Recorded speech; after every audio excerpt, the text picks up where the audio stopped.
अस्सलाम वालेकुम। कल जो है हमने प्रोटीन को डिस्कस किया था। तो प्रोटीन को डिस्कस करने के बाद तो जो प्रोटीन के सब यूनिट होते हैं हमारे पास अमीनो एसिड्स। आज हम अमीनो एसिड्स को जो है वो डिस्कस करेंगे। तो अमीनो एसिड हमारे पास सब यूनिट होते हैं किसके? प्रोटीन के। और हमारी बॉडी में जो है वो 20 किस्म के हमारे पास अमीनो एसिड्स पाए जाते हैं जो कि प्रोटीन को बनाते हैं। हमारी बॉडी में 10 जो है वो एसेंशियल अमीनो एसिड्स होते हैं और 10 जो है वो नॉन एसेंशियल अमीनो एसिड्स होते हैं। एसेंशियल अमीनो एसिड से मुराद कि जो बॉडी जो है वो खुद सिंथेसाइज्ड ना करे, वो किसी मतलब हम बाहर से कुछ फूड या कुछ ऐसी चीज़ें लें जहाँ से हमें वो अमीनो एसिड्स मिलें, तो वो हमारे पास एसेंशियल कहलाते हैं। और वो नॉन एसेंशियल, वो जो हमारी बॉडी खुद सिंथेसाइज करती है, उसको हम नॉन एसेंशियल कहते हैं। ठीक है, अब हम यहाँ पर स्ट्रक्चर ऑफ अमीनो एसिड देखेंगे। तो यहाँ पर हमारे पास स्ट्रक्चर में हमारे पास क्या होता है, ये हमारे पास एक अमीनो ग्रुप होता है और ये हमारे पास अल्फ़ा कार्बन होता है। यहाँ पर हमारे पास अल्काइल ग्रुप होता है और ये हमारे पास ये हम कह सकते हैं कि कार्बोक्सिलिक ग्रुप होता है। ठीक है, तो ये जो कि कार्बन होता है हमारे पास अल्फ़ा कार्बन कहलाता है। तो NH2 यानी कि अमाइन ग्रुप लिख दिया। और यहाँ पर रेडिकल या अल्काइल ग्रुप, आज जो हमारे पास होता है वो रेडिकल या अल्काइल ग्रुप होता है और यही ग्रुप वेरिएबल ग्रुप होता है और इसी की वजह से हमारे पास different type of amino acids बन रहे होते हैं। ठीक है, और ये हमारे पास कार्बोक्सिलिक ग्रुप हो गया और ये वाला जो है हमारे पास ये अल्फ़ा कार्बन हो गया।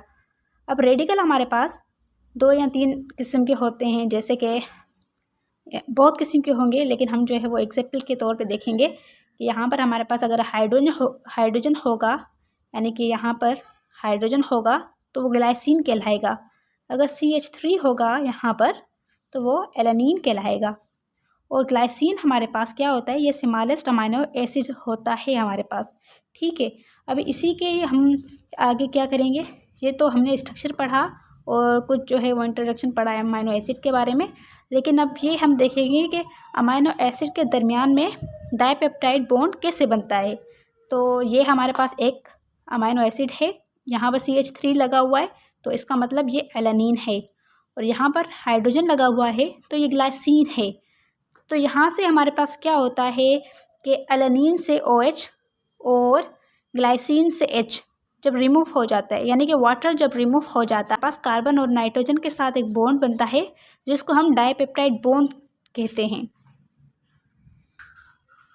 अच्छा, यहाँ पर हमारे पास यानी कि डाइपेप्टाइड का मतलब 2 अमीनो एसिड के दरमियान एक बॉन्ड बनना।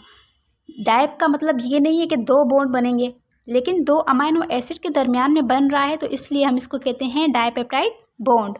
तो यहाँ पर हमारे पास ये कार्बन और नाइट्रोजन के दरमियान में डाइपेप्टाइड बॉन्ड बनता है।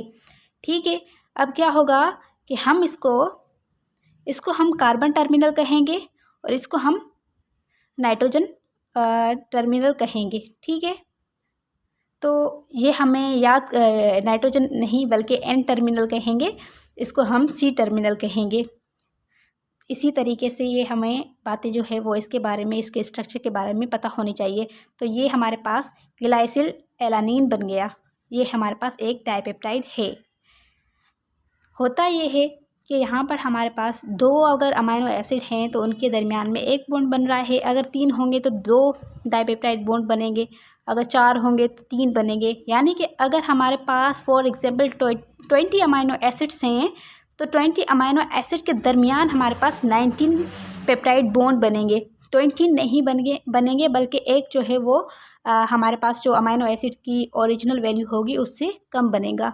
तो ऐसे हमारे पास एक तो क्वेश्चन आ जाते हैं इसमें MD में, मतलब अक्सर वो कुछ अमीनो एसिड्स की जो है वो वैल्यू बता रहे होते हैं, फिर वो पूछते हैं कि हमारे पास इसमें कितने डाइपेप्टाइड या पेप्टाइड बॉन्ड बनेंगे।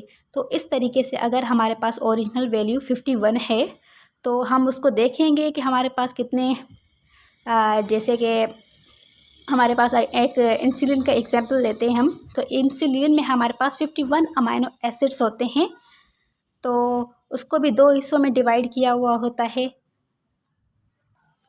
हाँ, तो इंसुलिन में हमारे पास क्या होता है कि 2 पेप्टाइड चेन होती हैं। एक 20 यानी कि 20 अमाइनो एसिड वाली होती है और एक 21 वाली होती है। तो हम वहाँ पर देखें, अगर 20 अमाइनो एसिड वाली है तो वहाँ पर कितने बॉन्ड बनेंगे? 19। अगर 21 वाली है तो वहाँ पर 20 बनेंगे। तो 19